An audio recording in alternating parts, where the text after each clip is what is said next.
Jesus Christ. Well, I guess this is episode 3, the Spinning Pinion. God. Well, thank you for joining us. Today we cover what makes races enjoyable. And we also have a reader's question. Todd, do you want to call out the reader's question? Yes, so we've got a question from Eddie Shore talking about, will the time and money it takes to be competitive expedite the demise of slot cars as was seen in the past? And Ian has brought his favorite scale auto jacket with him as well. I asked you to roast me, not make terrible jokes. Okay, let's get into it. Victory's calling, it's racing time. The spinning pinion takes the crown. Fast and furious, round and round. Oh, God. Rush, the speed's dominion. Welcome to the world of the spinning pinion.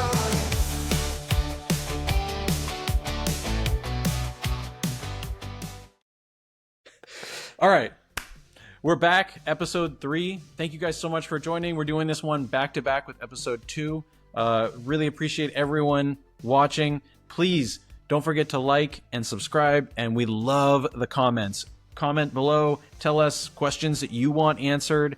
Comment topics that you think would be great for our show. We're all about user-generated ideas. We love you guys. Thank you so much. And don't forget, we are giving away a Scale Auto Acura NSX GT3. Halfway through the show, we'll tell you how you can win this, but stay tuned. Todd, what is our first question today? It's our question, right? Yes, our question is, what makes a race enjoyable? So key distinction there, not what makes racing enjoyable, but what makes a slot car race enjoyable. We've had the privilege of attending some really unique and large 1/32 scale races, and I think we've got a good insight on what we've found to be enjoyable about that outside of the racing itself. Well, it's certainly not driving down to LA with Herman. Shout out to Herman.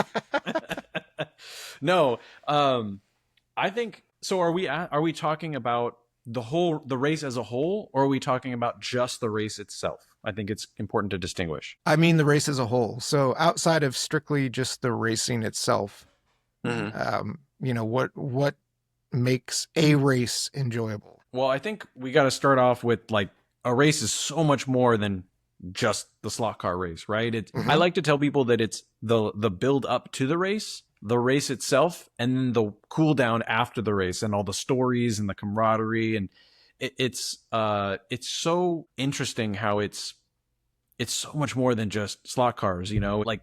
For me, when the rules come out, that's when the fun starts. Once the rules come out, it's real.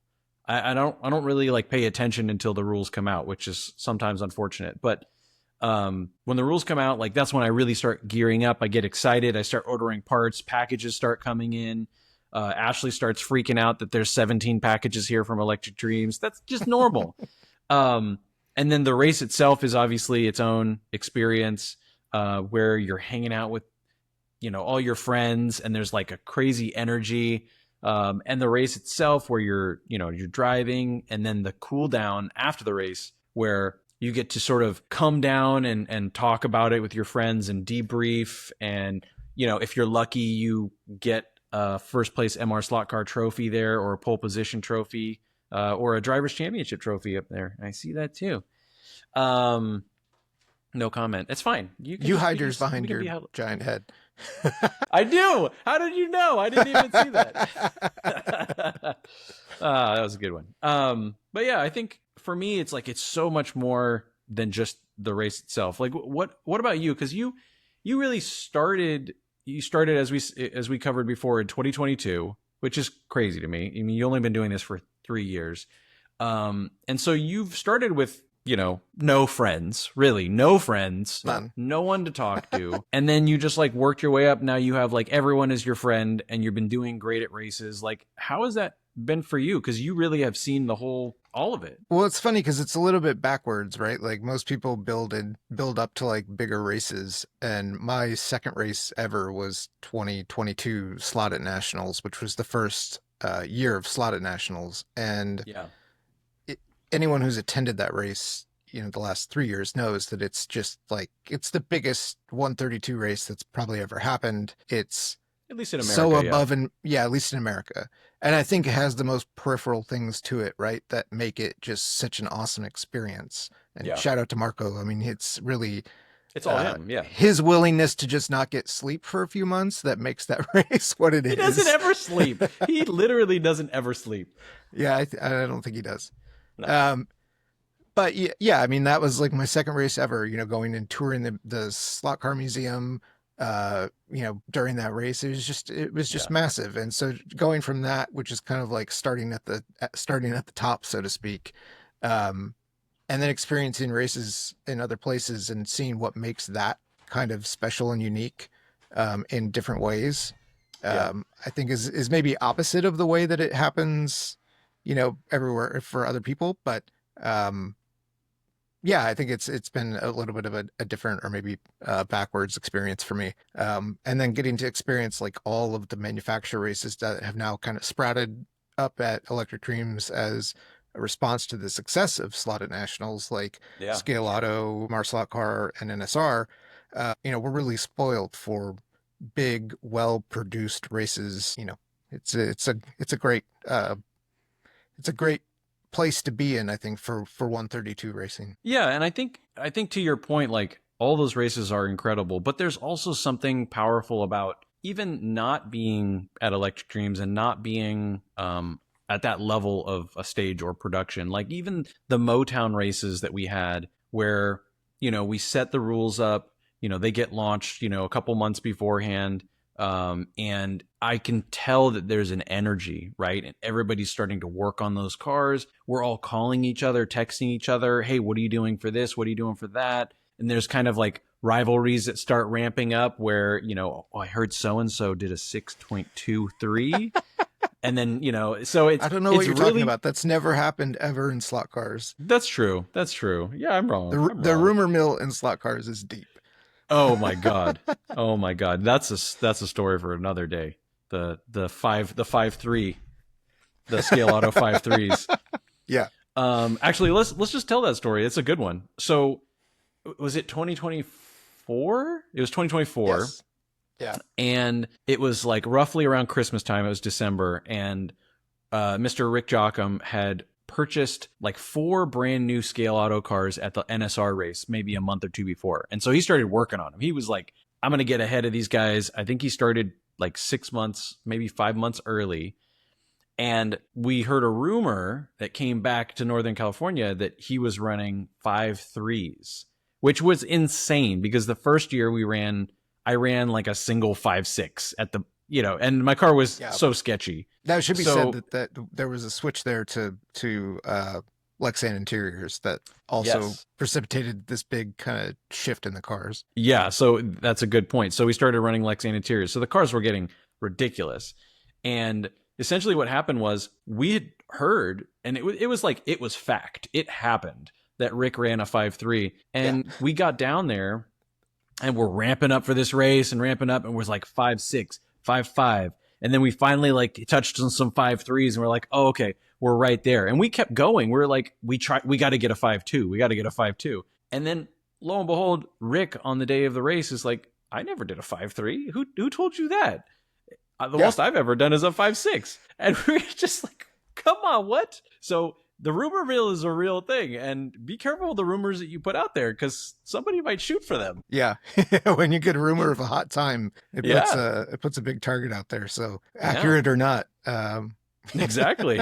That's some motivation. It's like the Formula One guys who they're just like, all right, just hold back. Don't go so fast. Don't show your hand, you know?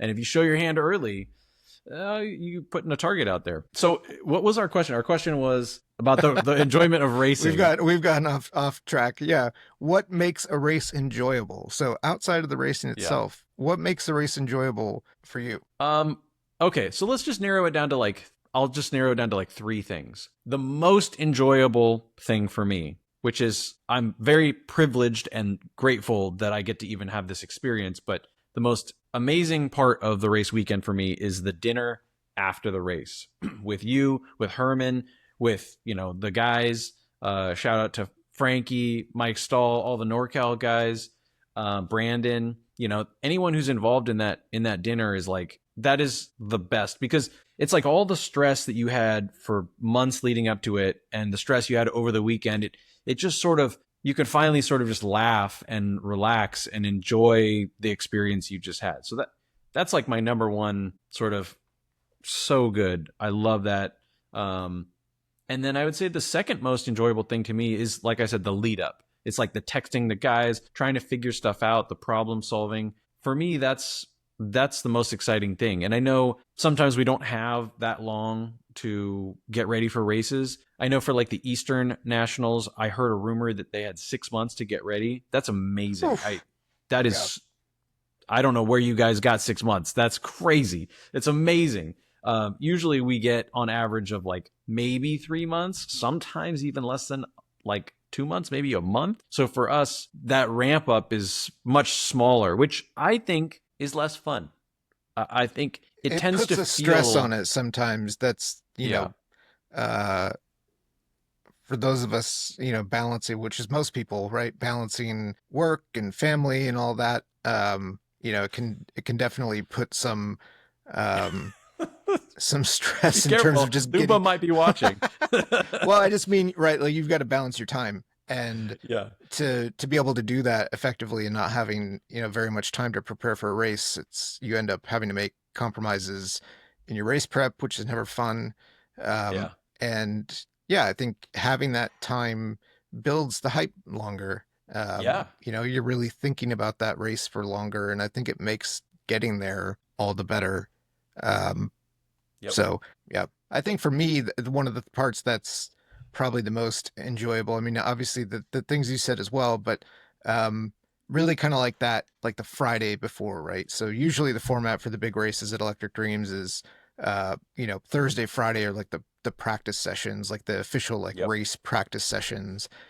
Saturday is qualifying, and Sunday is the race.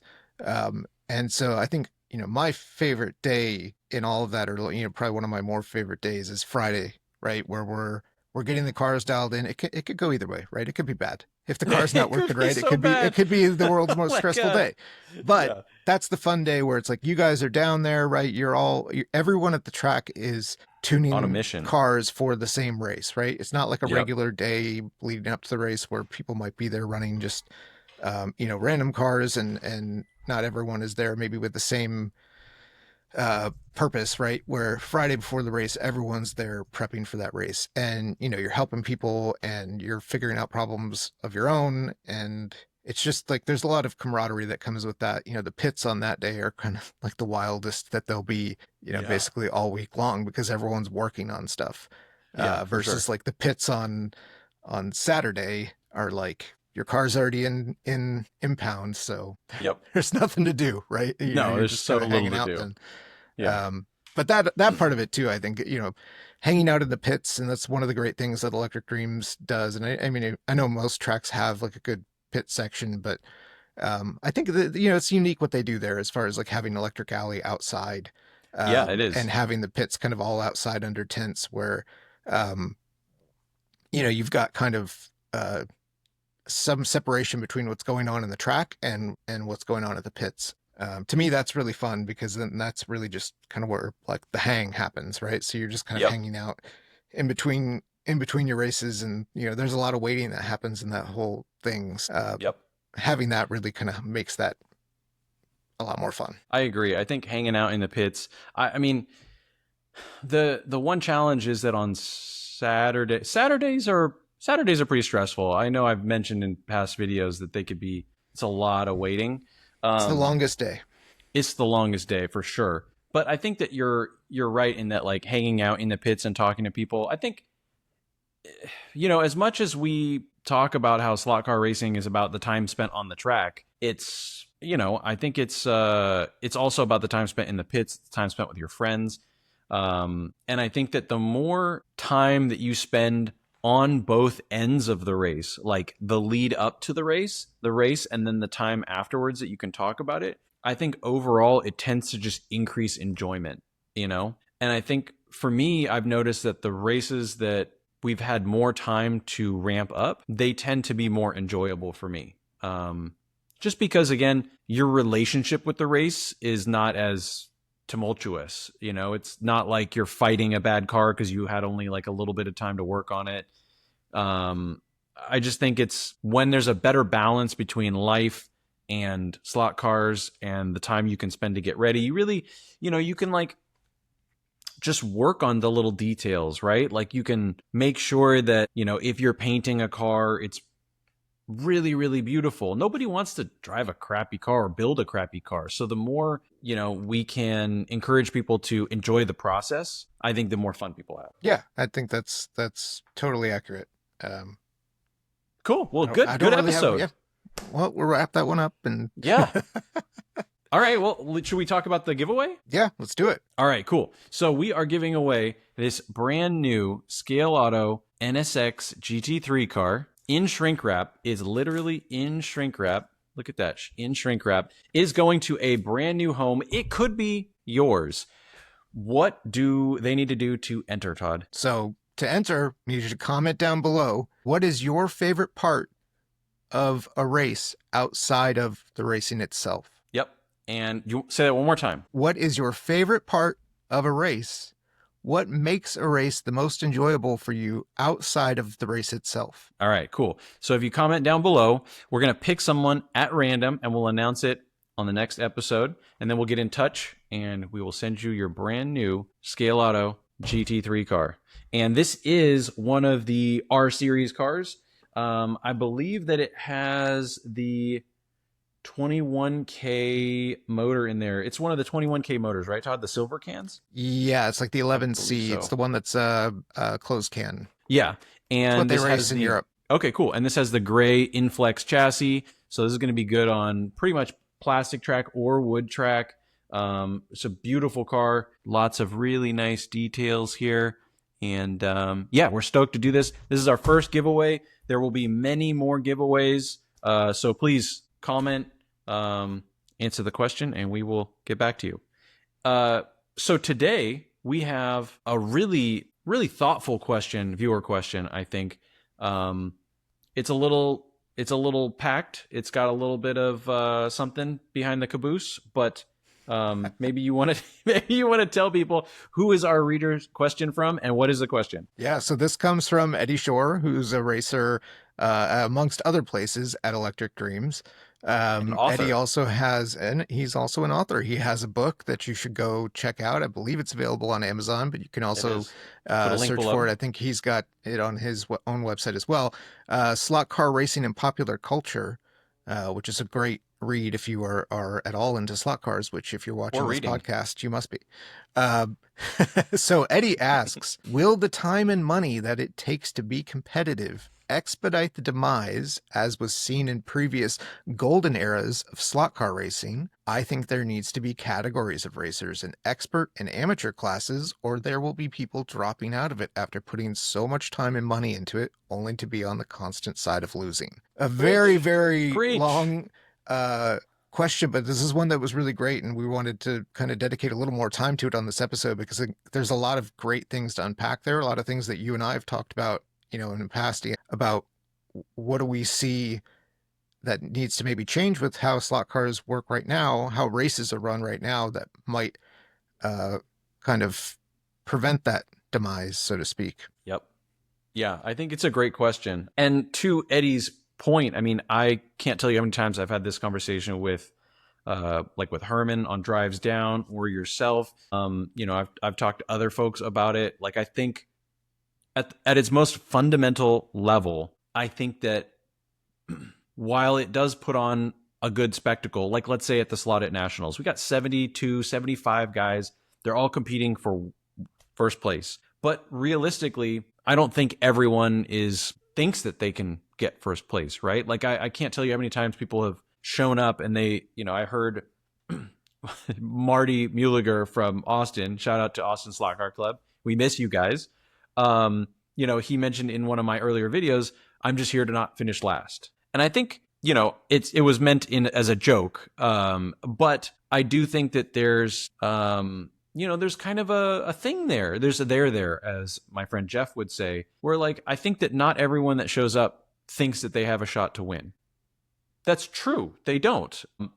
And I think that there's some unfairness there where I do think that it's fair on one end, which is that we're all running similar cars. We're all on the track similar times. Like, we're all entering the same race. I get it. But also, when you have, like, let's say young Arlo, like, I love Arlo. I hope he comes to all the races this year. But, if Arlo is going to race against me, I think 9 times out of 10, I will probably beat him. And that's not a knock on Arlo. It's just that he's like an 8-year-old, 9-year-old boy, and he's had like 1 year of experience, and it's not totally fair for him to go up against somebody who's been holding a trigger for, however many years. So it does kind of beg the question, like, asking you directly, do you think that there's value in having a tiered approach here? I think so. I mean, I have a bit of a unique perspective in that I got into slot car racing recently and also happened to get in at like a very, like we've talked about before, a slot at Nationals in 2022 was golden area. Yeah, it was also my second race, right? So that big of a race with that many people, which really I don't think I appreciated at the time. Yeah. I don't think I appreciated at the time just how, unique that was within slot cars. I mean, now obviously I understand that, but did I feel like I had something to shoot for really besides finishing as best as I could, which, not to knock that should be, I think that's what everyone goes there to do, but sure. Would it be better if we had classes for, and call them whatever you want, and then none of the names of the classes are meant in any way, shape, or form to be, derogatory or indicative of whatever. But like, if we have an amateur class and a pro class or whatever you want to call it, does that make the race a better experience for the people in like the amateur class? Does that give them a better goal to shoot for? That sets up that structure, right, for them to then make the jump later when they feel like they've, learned what they need to learn to make that leap into the next class and be competitive. And I think the answer to that is yes. Like, I think that gives people a platform to progress, right? And that's one of the things I feel like slot cars is missing right now, is it doesn't have that path, that progression from coming in the door to becoming, a top racer, unless you are someone who is, I'll put myself in there, someone who's going to become obsessed with it, right? To the level of like hyper focusing on it and just wanting, and really kind of grabs onto the technical aspect of it right away. I don't think we've really created that pathway to people progressing from through the door up into competitive racing. And having classes, especially when you have races that are a big enough field to do that, I think starts to give that, make that more workable, I guess is the right way to say that, right? To have multiple classes, and to give people something to really shoot for, and have some goals in terms of their racing, and the goal, like you said of Marty, right? The goal not being to just not finish last, like the goal being to maybe just make the final or make the semis in the amateur class, or making to making the final in the amateur class, to, hopefully one day finishing on the podium or winning the amateur class, and then moving into the pro class. Yep. And I think one of the other things too is you get into talking about, one of the episodes that we have planned is talking about slot car rules, right? And being able to have a different set of rules for the top guys versus, the pros versus the amateurs, right? I think is one of the things that would really make it more enjoyable for both, right? Like, I think you can have a more spec set that's like easier to learn on, and then allow the pro class to have maybe some more modification, maybe like open ballast rules that really provide like the platform for learning, I guess is what I'm getting at. Sure. I think that's fair. Or, there's two things that I want to mention there about the weight. It could even be the opposite, where, certain rules are more open in the box, not the box stock, but the amateur rules, to make the cars easier. I don't think it needs to go one way or the other, but I do think that you could delineate the two between, and like in RC, they've had stock and modified for freaking ever. And the pro guys always go to modified because that's where the big competition is. And stock is still really competitive. But just because there's two classes, it doesn't take away, like the stock guys aren't like, well, I only won stock. It's like, I won stock, right? It gives them, different sort of levels that they can linearly progress through. And I think that's definitely one of the things that's massively missing is just having that linear progression where, dare I say, there's even like, there's so many ways that we could figure this out and articulate this. Like, let's just say there's a race in LA and let's just say it's Electric Dreams slot at Nationals. I could totally see there being a field of like 40, 45 amateurs or sportsmen, and then maybe 25 or 30 pros. And then maybe on Saturday, we do qualifying and heats for sportsmen. And then on Sunday morning, we do qualifying and heats for pro. And then in the evening, we run the mains for both. And each one gets his own podium, right? Like, I think that if anyone won the slot at Nationals sportsman division, they're going to be freaking thrilled. It doesn't take anything away from the show. And I think, if anything, people like me, I can't speak for you, but like, I would love to watch that. I'd love to be able to sit there and like watch, a national championship or a championship race, because I tend to not be available during the races because I'm racing them. So I love to see that competition too as a racer. And I think that there's a lot of things that we could do, to Eddie's point, where we give people different levels and there's different levels of achievement. And if we basically said our 10-year-old has to be either good enough to play in the NBA or they suck.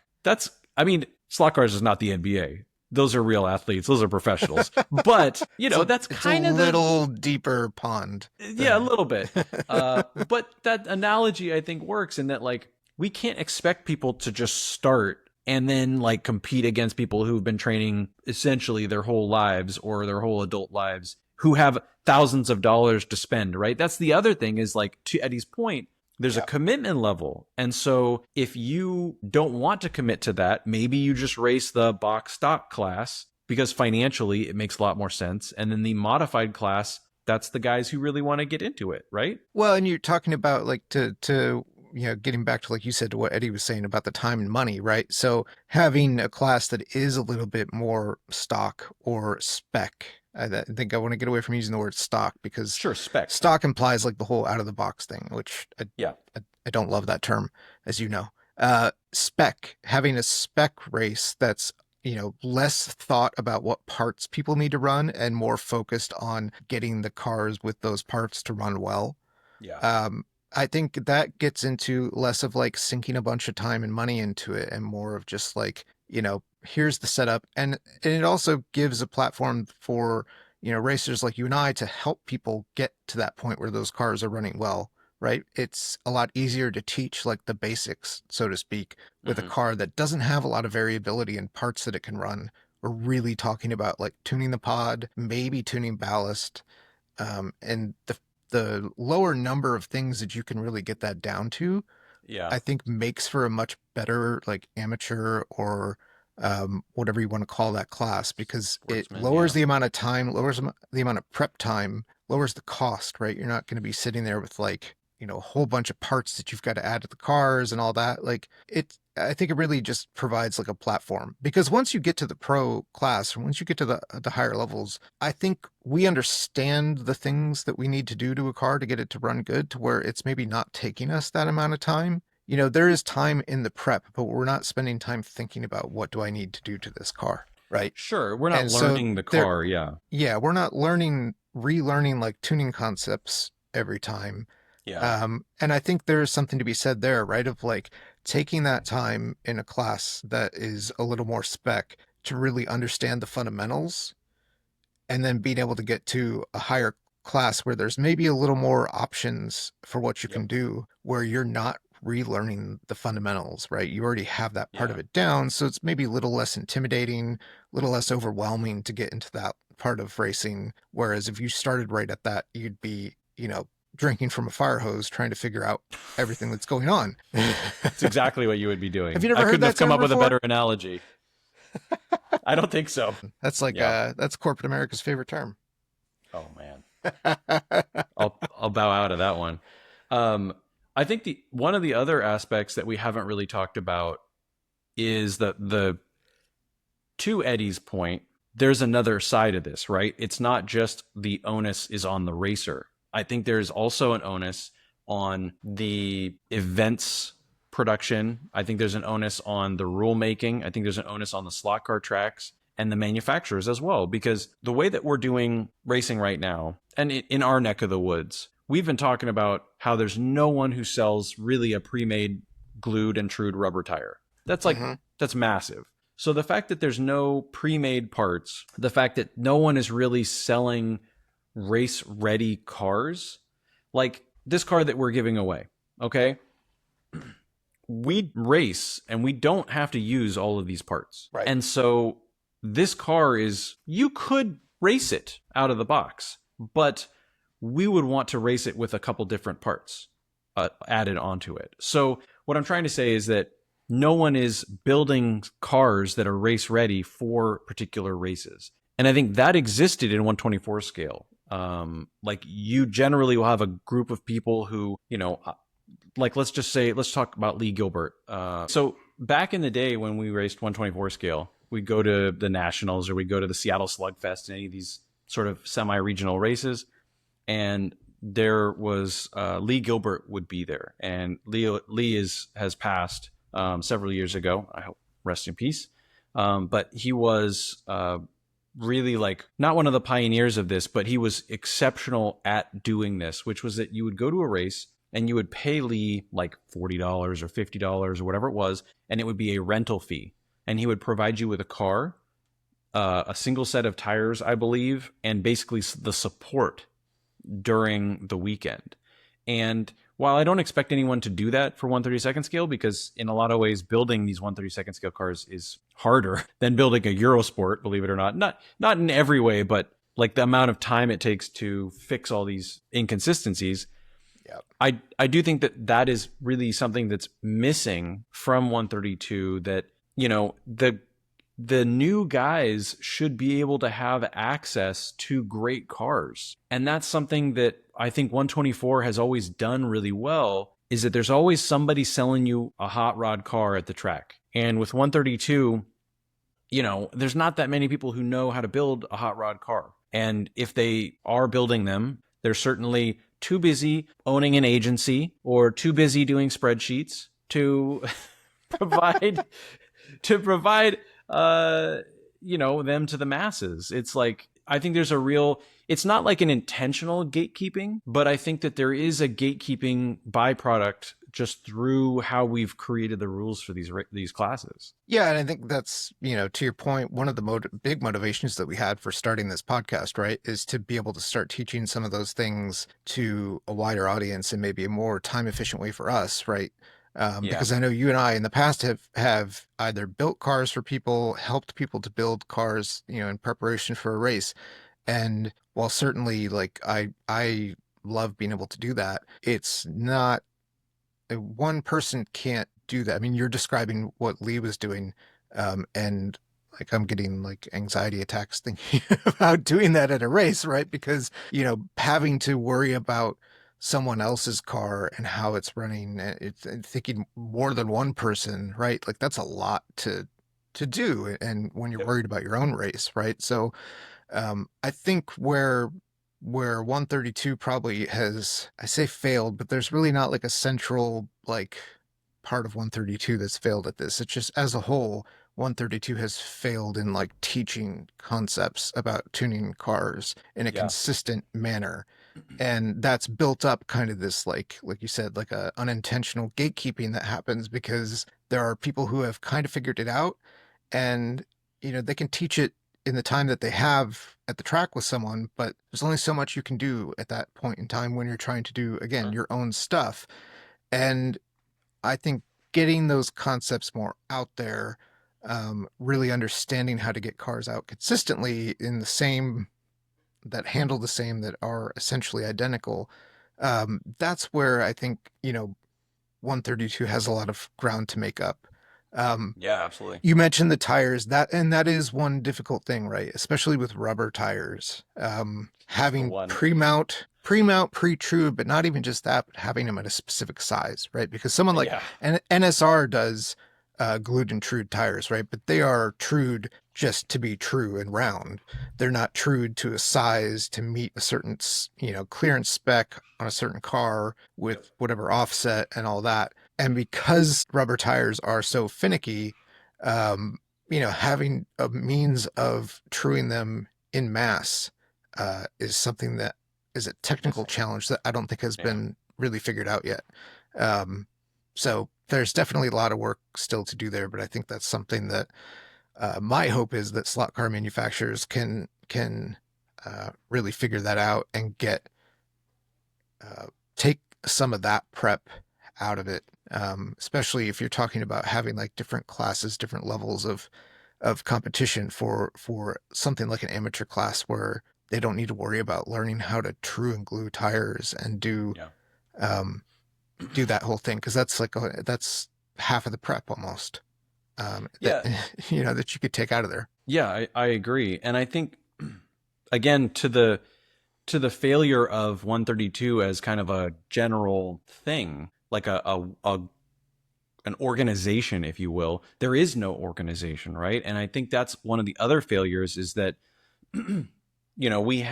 there's so many different amazing aspects of 132nd scale slot cars. There's the model building, there's the collecting, there's the racing, there's a lot to it. And people get in it at different avenues, right? At different places, and they meet in the middle at the racing.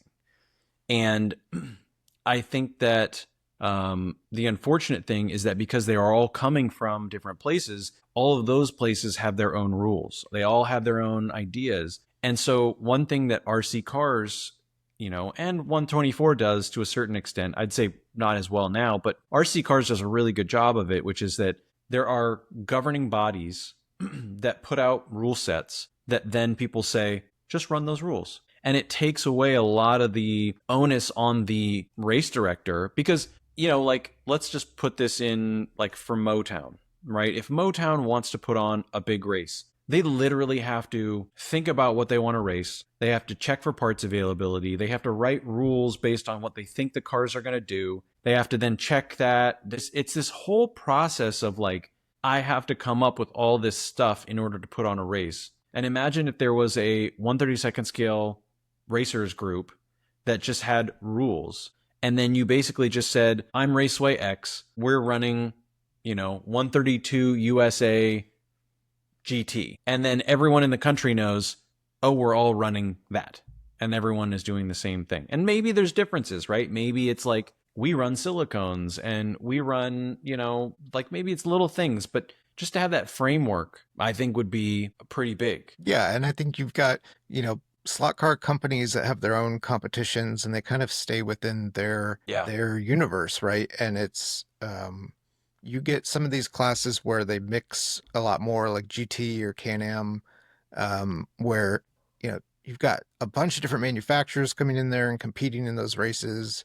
And then I think that's where something like a central governing body or someone at least coming up with a framework of rules could really help in terms of just creating a level playing field, level platform that's easy for clubs or raceways to adopt and get going to where, someone that was racing across the country and wanted to come race at Electric Dreams, if they're racing under, a framework rule set, then it's not going to be so foreign for them to come and do that. And I think that makes the experience just easier for everyone. And that level of kind of like compatibility between race programs, I think just serves to grow slot cars even better. Well, and let's take a different direction at this, because I love this question from Eddie, and I think that it's a really fundamental question that in a lot of ways that everyone involved in slot cars should ask themselves this question, like, what am I doing to help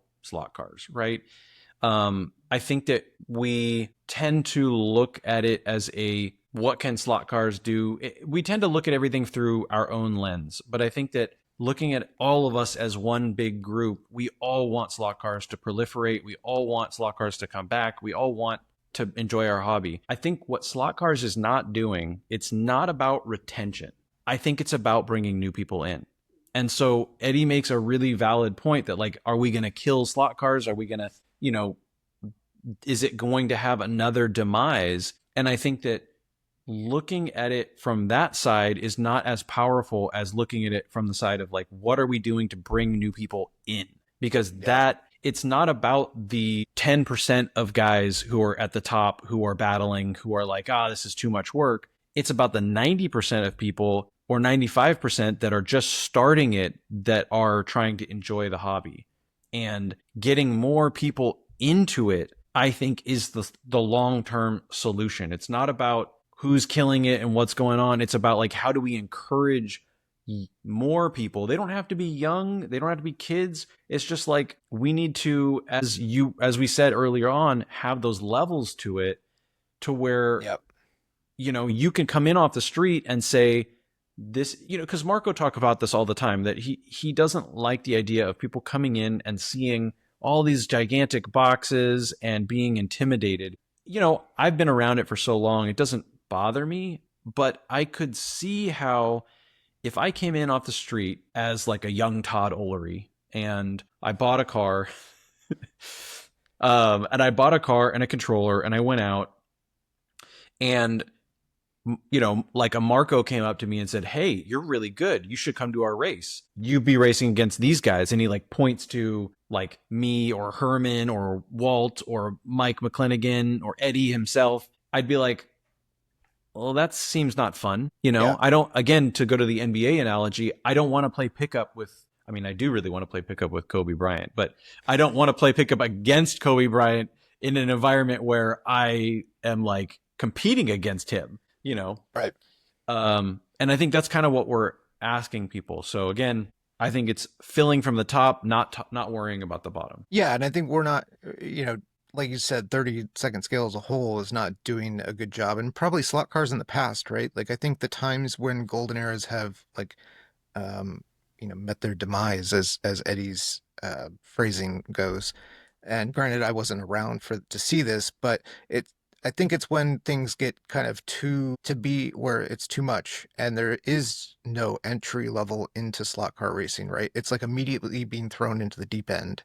Yeah. And, like, that sink or swim type thing is going to really whittle down the number of people that actually want to get into the hobby and participate. And if you provide different levels for them to do that, then people can spend the time to grow at whatever pace they want to within the hobby. If they want to go straight to racing, pros, and they really grab onto it, that's great. That's awesome. But that's not everybody. And that's not what everybody wants out of the hobby. Even if they enjoy racing, they may want a more scaled down, a more spec type of thing that's easier to prepare for, or just easier to learn before they really get thrown into the deep end of, like, pro level racing, right? Yeah, and I think the categories mostly kind of, like, work themselves out. Obviously, there's usually, like, a couple people who might sandbag a little bit, but I think as long as you have clearly defined rules of, hey, if you're within 105% of the pros, or if you win 3 sportsman races or whatever, you get bumped up. I think it mostly works itself out. There's a system. Yeah, and there's a system for all that. You and I have talked about this before. I used to participate in competitive cycling, and they have a whole system. Yeah, I rode bikes.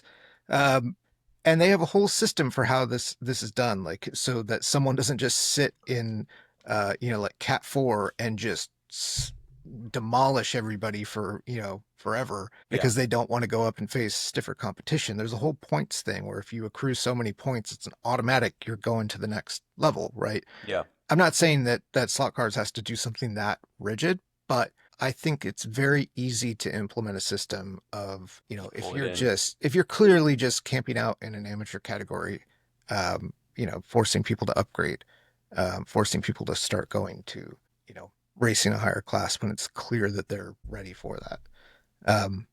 I think all of that's like, all of those things are solvable details. The broader concept of having different levels of competition to choose to participate in and grow with is really where, is really the thing that I think is missing today in slot cars. Yeah. I think that's a good thing, a good statement to close on. Yeah, but I really appreciate the question from Eddie. It was a really amazingly thoughtful question. I think that having questions like that more often and talking about them is really important, because the moment that we stop asking questions like that is probably the moment that we are slightly doomed in slot cars. We should really be talking to racers, talking to new people, figuring out what those burnout points are and working to address those, right? Yep. Well said. Yep. And remember to enter the competition to win the Scale Auto NSX. Enter in the comments below. Oh boy. The spinning pinion. No. AI did a much better job of writing our intro than you did. So enter in the comments. What part of a race do you find the most enjoyable outside of the race itself? And obviously any other comments you have below, that you want to put down below, any questions that you want to ask that we may use for a Q&A on a future episode, put those down below, like and subscribe, and we will see you guys in the next one. Oh, you forgot the reader's rides. Right. You can email us at thespinningpinion@gmail.com. You can email us questions there, or you can email us just cool cars that you've built that you've seen, and we may showcase them on a future episode. Yep, we will. Thank you guys so much. It's been a pleasure. I know we rambled a little bit on this one, but I think it was a good topic to go over. And catch you guys on episode 4. See ya. No, I'm fine with it. I'm fine just having fun. You had a weird look on your face. I always have a weird look on my face. It's the face you were born with.